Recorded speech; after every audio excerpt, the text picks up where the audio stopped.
খেয়াল রাখবেন আপনার টুথপেস্ট যেন ফ্লোরাইড না থাকে। যে টুথপেস্ট আপনি করেন, ফ্লোরাইড ইজ হাইলি কার্সিনোজেনিক, মানে ওর মধ্যে ক্যান্সারাস কম্পোনেন্ট থাকে, বুঝতে পারছেন? আপনার বাচ্চা ইউজ করছে, আপনার বাড়ির অন্যান্য প্রিয়জন ইউজ করছে, কিন্তু আমি আপনাকে টুথপেস্টের খোঁজ দিতে পারি টিএনস হার্বাল টুথপেস্ট, যার মধ্যে ফ্লোরাইড নাই। আপনি herbal natural herbal toothpaste use করছেন এবং আপনি আপনার বাড়ির যে কোনো সমস্যাকে চ্যালেঞ্জ করতে পারেন এটা দিয়ে। আচ্ছা, কেউ রেজাল্ট পেয়েছেন? আপনি কি রেজাল্ট পেয়েছেন? পুরো এই দিকটা পুরো 10 সেকেন্ড একদম ব্যথা থাকতো, সেটা একেবারে 3-4 দিন মারার পরে একদম চলে গেছে। Thank you very much. আপনি এটা বলবেন আজকে নিজের স্কিন নিয়ে কেকের মানে খুব মানে কনসাস স্কিন নিয়ে নিজের বয়সটাকে একটু চেপে রাখতে চাইছে, একটু ধরে রাখতে চাইছে। ম্যাক্সিমাম মেয়েরা বেশি পছন্দ করেন, তাই না? ছেলেরাও চাই, আমরা অভাবের কারণে বলতে পারি না নাকি, কারণ এত জিম্মেদারি আমাদের কাঁধে থাকে। কিন্তু আপনারা একটু বিউটি কেয়ারটা বেশি পছন্দ করেন, কারণ অনেকটা নির্ভর করছে আপনাদের উপরে ব্যবসা বাণিজ্য। So we will introduce you with our silverish product, my dear friends. আপনি 5 মিনিট শুধু ইউজ করবেন, আপনার স্কিনের রিঙ্কেল, ডার্ক স্পট ইমিডিয়েটলি উঠে যাবে 5 মিনিটস। আপনি 5বার 6বার বিউটি পার্লারে গেলে যে খরচা হয়ে যায়, তার থেকে অনেক কম টাকা আপনি মেশিন নিজের বাড়িতে রাখতে পারবেন। যাদের বিউটি পার্লার আছে তাদের জন্য কিন্তু খুব দুঃখের খবর এটা, মানে কাস্টমার বাড়ি থেকে ইউজ করতে পারবেন মাই ডিয়ার ফ্রেন্ডস। আপনাকে যদি আমি বলি, আপনি কার্সিনোজেনিক অয়েল বা বেশি কোলেস্টেরল বাড়িয়ে দেয় এমন অয়েল আমরা বাড়িতে খাই না খাই। যেমন দেখুন, যে কোনো অয়েল, পাম অয়েল বলুন, আপনি সর্ষের তেল বলুন, যখনটাকে আপনি গরম করেন, ওই তেলটা কিন্তু বেশি ফুটে গেলে আপনার ওমেগা 6 কেমিক্যালে পরিণত হয়ে যায়। ওমেগা 6 আপনার লো ডেনসিটি কোলেস্টেরলকে বাড়াতে সাহায্য করে। লো ডেনসিটি কোলেস্টেরল কি করে? আপনার বডির বিভিন্ন জায়গায় ডিপোজিশন করে কোলেস্টেরলের, যার জন্য ব্লকেজ হয়। হার্টের ব্লকেজ হতে পারে, আপনার বডির মধ্যে ফ্রি র্যাডিক্যালস তৈরি হতে পারে, যার জন্য আপনার বডিতে টিউমার অথবা ক্যান্সারের সেলও গ্রোথ দিতে পারে। এবং হার্টের ব্লকেজ আজকের দিনে কমন হয়ে গেছে, চেস্ট পেইন কমন হয়ে গেছে, অ্যাসিডিটি কমন হয়ে গেছে, তাই না? Because of lack of original oil. আর যে কোনো অয়েল, আপনি কোনো অয়েল জিভে দিয়ে দেখেছেন তো? সর্ষের তেল বা অন্য পাম অয়েল, ভুল করে জিভে চলে যায় তেল, দেখবেন তেলের কোনো স্বাদ নেই। তাহলে রান্নায় স্বাদ করে কি করে? তাহলে এটা আমাদের ভুল ধারণা যে তেল দেওয়া হয় বলে রান্না ভালো হয়। অ্যাকচুয়ালি তেল আপনি কম খান, আপনার কিন্তু অর্ধেক রোগ ওখানেই সেরে যাবে। সো কিন্তু আমরা বাঙালি হিসাবে বা আমাদের ওয়েস্ট বেঙ্গল কালচার, যে ক্লাইমেটিক মানে এরিয়াতে আমরা বাস করছি, এখানে কিন্তু অয়েলের ওপর আমরা হ্যাবিচুয়েটেড হয়ে গেছি। যদি ইনি বলেন না গো আগে তেল কিছু ইউজ করো না, ওনার নিষেধ করবে, আমি মুখে খাবার কিনতে পারবো না, বাইরে একটা গন্ধ তৈরি হয়ে যাবে। তাই তেল যখন আমার ইউজ করতে হচ্ছে, তার অ্যান্টিডট আমি ইউজ করবো। যখন তেল গরম হয় ওমেগা 6, আপনি কিন্তু আমাদের ওমেগা 3 ক্যাপসুল আপনি ইউজ করুন, that is very good for your. এটাই এই দেখুন, ওমেগা লাইজ ওমেগা 3। যখনই আপনি অয়েলি ফুড খেয়ে ফেললেন, একটা খেয়ে নিন, ওটা অ্যান্টিবডি হিসেবে কাজ করে যাবে। ওয়ান্ডারফুল না? আপনার মাথার রাস্তা তৈরি হয়ে গেল না? আপনার বডির মধ্যে ফ্রি র্যাডিক্যালস এবং কোলেস্টেরল, লো কোলেস্টেরল, আপনাদের লো ডেনসিটি কোলেস্টেরল ডিপোজিশনে আর কোনো সহায়তা করবে না বডি। তাহলে আপনার হার্ট কেমন থাকবে, আপনার বডি কেমন পারফর্ম করবে ভেবে দেখুন, তাই না? কার্ডিওভাস্কুলার সিস্টেমের জন্য আমাদের ওবিসি প্লাস রয়েছে। আপনার বডির মধ্যে রাস্ট না পড়ে যায়, তার জন্য টি পলি সাপ্লিমেন্ট রয়েছে। আপনার মানে বডি বিভিন্ন বায়োলজিক্যাল অ্যাক্টিভিটিকে ঠিক রাখার জন্য আপনার মানে multivitamin added alkaline protein powder রয়েছে, তাই না? এছাড়া আমাদের স্পিরুলিনা নামে একটা সাপ্লিমেন্ট রয়েছে, এটা রিচ ইন অ্যামাইনো অ্যাসিড। আজকে প্রোটিন আমাদের বডির মধ্যে খুব বড় একটা ভূমিকা পালন করে। যদি আপনি প্রোটিন না খান ভালোভাবে, তাহলে কিন্তু আপনার বডি ম্যাল নিউট্রিশনে ভুগবে, ঠিক না ঠিক? আপনার বডি দুর্বল হয়ে যাবে, দেখবেন বেশি ঘুম পাচ্ছে, তার মানে আপনার বডির মধ্যে বিভিন্ন নিউট্রিশিয়াস এলিমেন্টের কমই পড়ছে। কিন্তু আপনি যদি ধরুন একটা সিম্পল ওয়ে বলছি, আমরা যখন কোনো মানে কোনো প্রোটিন নিই, সেই প্রোটিন কি আমাদের গায়ে ডাইরেক্ট লাগে? ওটা ভেঙে কোনো একটা জিনিস তৈরি হয় তো, তাই না? তাই তো যেমন ধরুন আপনি আজকে যেমন প্রোটিন সোর্স হিসেবে আমরা কি কি নিই, একটু আমাকে হেল্প করুন। প্রোটিন সোর্স হিসেবে আমরা কি কি নিই? হ্যাঁ হ্যাঁ, মানে প্রোটিন আমরা কোন কোন খাবার থেকে পাই? দুধে আছে প্রোটিন, আর মাংসে আছে, ডিমে আছে, অনেক ভেজিটেবলসের মধ্যে প্রোটিন থাকে, ডাল আর ডিম, ডিমের মধ্যে ভেরি গুড। আপনি ধরুন চিকেন খেলেন, চিকেন কি ডাইরেক্ট দিয়ে আপনার হাতে লেগে যাবে? আপনি মাটন খেলেন, মাটনের মাংসটা কি ডাইরেক্ট হাতে লেগে যাবে? এমন তো নয়, ওটা পেটের মধ্যে গিয়ে অ্যামাইনো অ্যাসিডে রূপান্তরিত হয়। তারপরে আরো অনেক প্রসেস আছে, আমরা কেউই ডাক্তার নয়, সাধারণ জ্ঞান থাকা উচিত, তাই আপনার আমার আছে। তো এই অ্যামাইনো অ্যাসিড এনরিচড আমাদের স্পিরুলিনা সাপ্লিমেন্ট রয়েছে, একটা ভেষজ সাপ্লিমেন্ট, যেটা যদি আপনি রেগুলার ওয়াইজ খান তাহলে আপনি প্রোটিন সিনথেসিসের যে প্রসেসটাকে আপনি স্কিপ করে দিয়ে ডাইরেক্ট অ্যামাইনো অ্যাসিড পাচ্ছেন। আপনার বডি নিউট্রিশন হিসাবে সুষম আহার অথবা খাদ্য বলা হয়। 6 থেকে 8খানা ক্যাপসুল যদি আপনি দুপুরবেলা খেয়ে নেন, আপনি দুপুরে সমস্ত কিছু খাবার খেলে যে খাবারের মানে আপনার বডির মধ্যে সাপ্লাই হতো ও 1-6টা ক্যাপসুল থেকে নেবে, তাহলে আপনার বডির সুষম আহার পেলেন না পেলেন না। এমন ফুড আমাদের রয়েছে যেগুলো নাসার অফিসিয়াল সাপ্লায়ার, রাশিয়ান অ্যাস্ট্রোনটদের অফিসিয়াল সাপ্লায়ার। আপনি আমি ভাগ্যবান, এই ফুড আমরা খেতে পারবো, তাহলে আমরা ভাগ্যবান নই? এগুলো খেয়ে যদি আমরা উপকার পাই, মেশিনগুলো ইউজ করে যদি আমরা অন্যকে রেকমেন্ড করি, আমাদের বলুন একটা বিজনেস, এই যে ডেমোক্রেটাইজিং এন্টারপ্রেনারশিপ, এটা সাধারণ মানুষ হিসাবে আপনি আমি এই জায়গায় যেতে পারবো না? পারবো না? পারবো। সো মাই ডিয়ার ফ্রেন্ডস, এই ধরনের প্রোডাক্টস আমাদের কাছে রয়েছে। নেক্সট একটা মেশিন আপনার কাছে বলছি, that is our Accu Life device.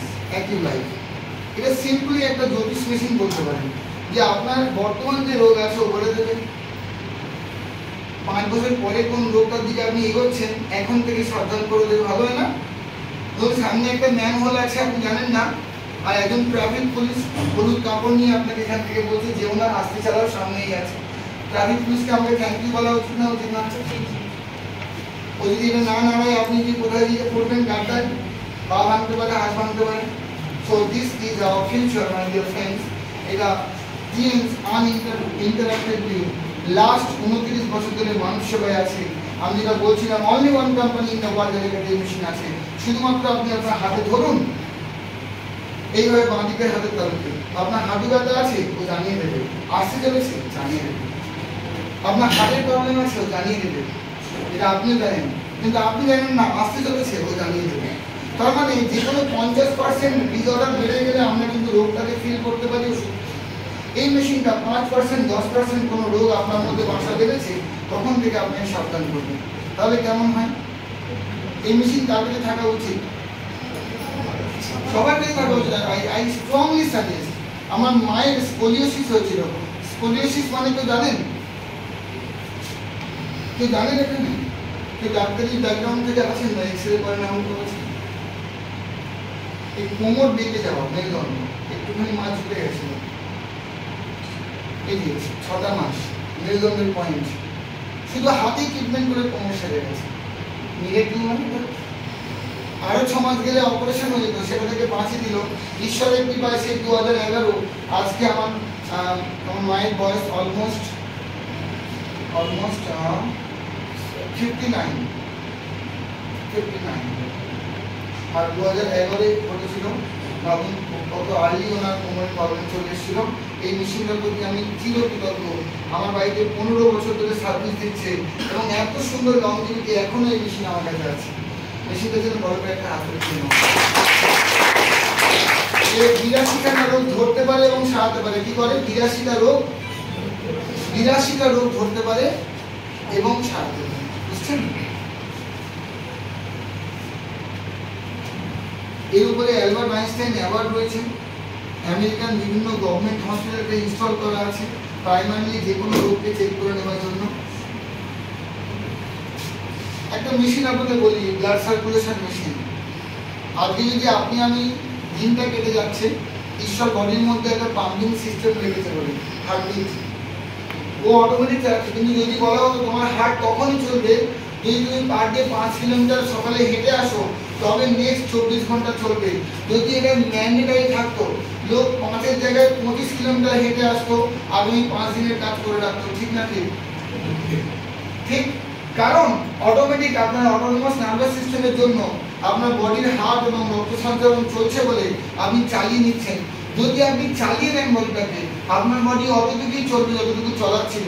যদি আপনি এক্সট্রা ভালো করে চালাতে চান, আপনাকে নিজে থেকে কিছু ইনিশিয়েটিভ নেওয়া উচিত না উচিত? উচিত। তাহলে আপনি ইউজ করুন ওয়ান্ডারফুল একটা মেশিন, যেটা BCM, ব্লাড সার্কুলেশন মেশিন। এটা যদি আপনি রেগুলার ওয়াইজ ইউজ করেন, মানে যদি 15 মিনিট পার ডে ইউজ করেন, আপনি 5 কিলোমিটার হাঁটলে, দৌড়ালে, জগিং করলে যে সার্কুলেশন পা থেকে মাথা পর্যন্ত হতো, সেটা আপনি বাড়িতে বসে পাবেন। শীত, গ্রীষ্ম, বর্ষা আপনি বাইরে না বেরিয়ে পারবেন। বিশেষ করে বাড়ির ফিমেলরা জেনারেলি হাঁটতে যেতে পারেন না। পুরুষ মানুষরা একটু বাজার করতে গেলেন, কিছু করতে গেলেন, বেশি হয়ে কিনে নেন বা কিছু করে নেন, তারা কর্মক্ষেত্রে বেশি যান মহিলাদের থেকে, তাই না? সেই ক্ষেত্রে মহিলাদের জন্য আরো বড় আশীর্বাদ। আপনি বলুন, এই মেশিনটা রক্ত সঞ্চালন কিন্তু নর্মাল করে না, প্রেগনেন্সি নিয়ে আপনি এভাবে স্পাইরালি ঘুরিয়ে ঘুরিয়ে দেবেন। ঠিক, আপনি পায়ের তলায়, হাতের তলায় দিয়ে নেন, আপনার বডির মধ্যে ডিফারেন্ট ভেন্সের মধ্যে এভাবে ঘুরিয়ে ঘুরিয়ে রক্ত ঢুকতে থাকবে, ঘুরিয়ে ঘুরিয়ে রক্ত নামাতে থাকবে।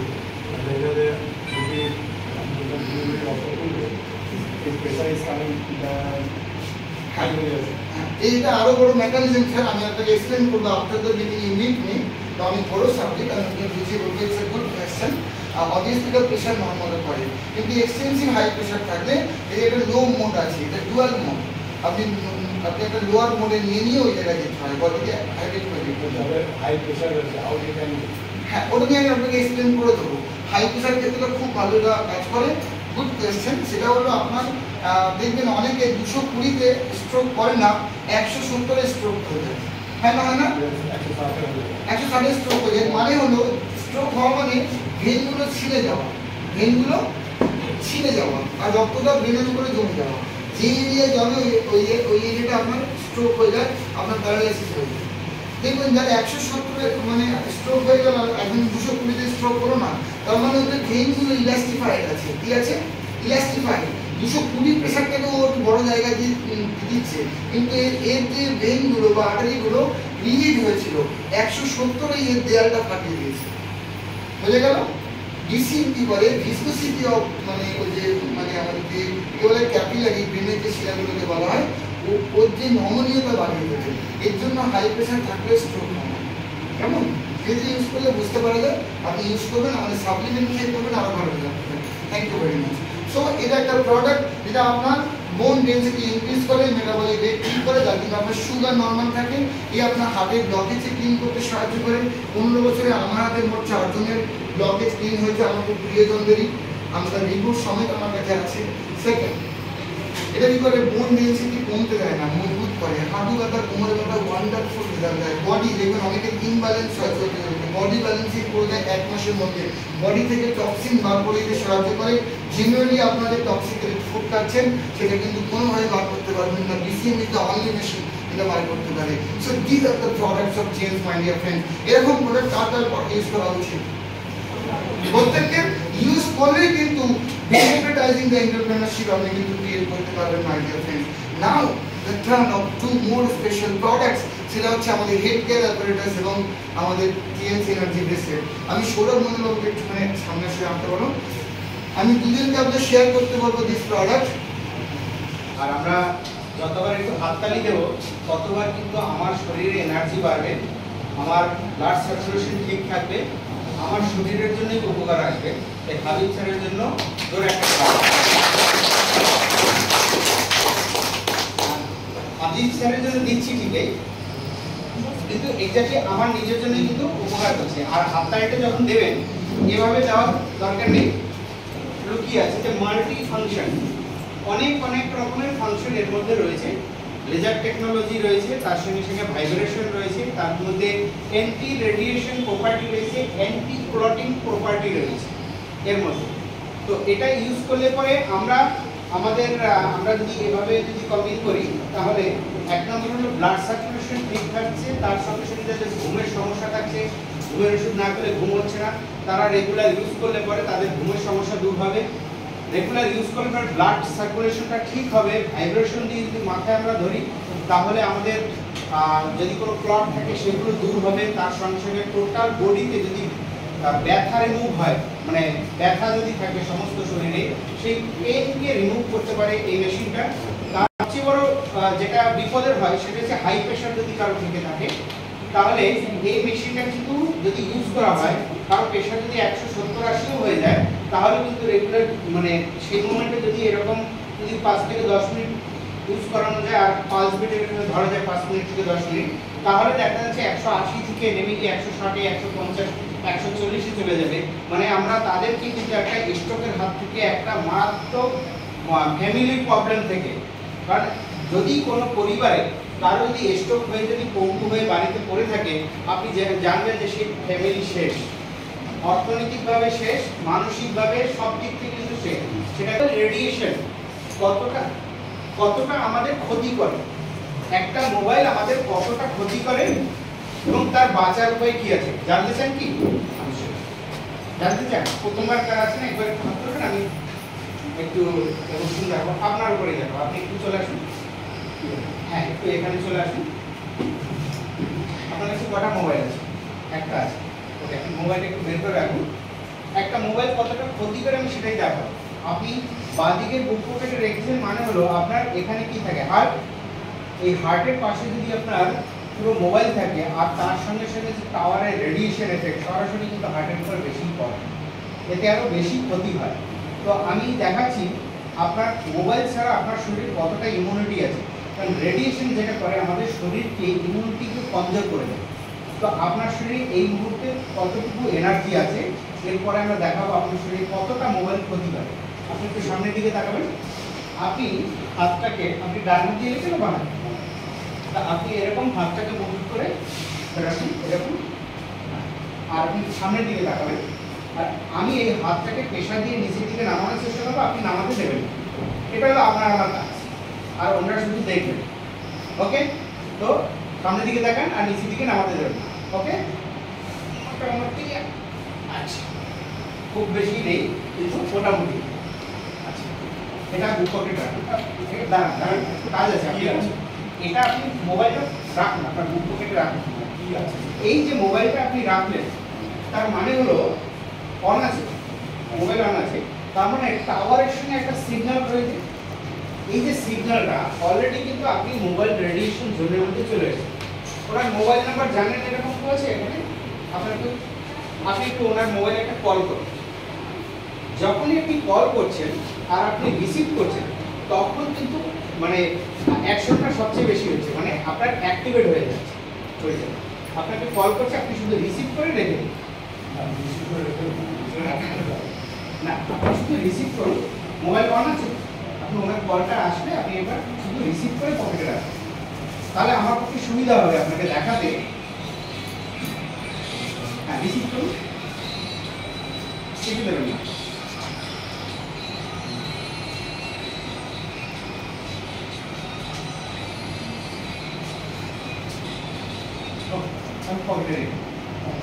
হ্যাঁ,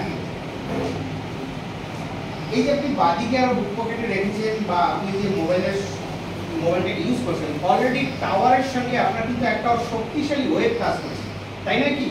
আমাদের প্রত্যেকের সঙ্গে যে মোবাইল আছে ততগুলো কিন্তু মানে টাওয়ারের সঙ্গে সিগন্যাল কাজ করছে। এই সিগন্যালের যদি আমরা এটা দেখতে পেতাম বা কোনো ব্লু রেড লাইট এরকম যদি কোনো ব্যাপার থাকতো, তাহলে আমরা কিন্তু একটা পুরো জালে জড়িয়ে থাকতাম, তাই না? তাহলে আপনি এবার আগের মতো হাতটাকে তুলে রাখুন। ওকে, সামনের দিকে তাকান, আমি নিচের দিকে নামানোর চেষ্টা করবো, আপনি নামাতে দেবেন না, ঠিক আছে? জোরে ধরুন, আপনি ধরছেন যত শক্তি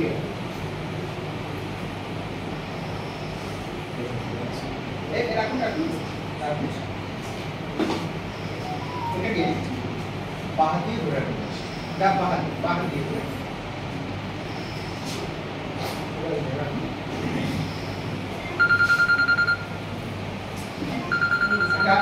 লাল আলো দেখতে পাচ্ছি আমরা, এটা হচ্ছে লেজার।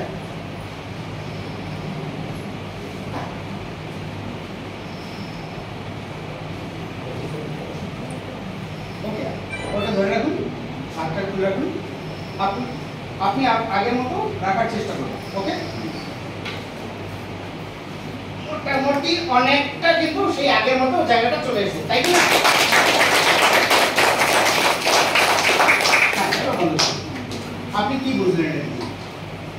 এটা আপনি ধরে রেখেছেন বলে আপনার কিন্তু আগের মতো সেই শক্তিটা চলে এলো, তাই তো?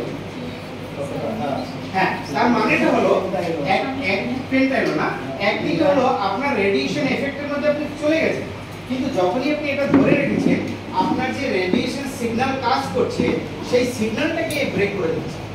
আপনার শরীর কি ইমিউনিটি কমজোর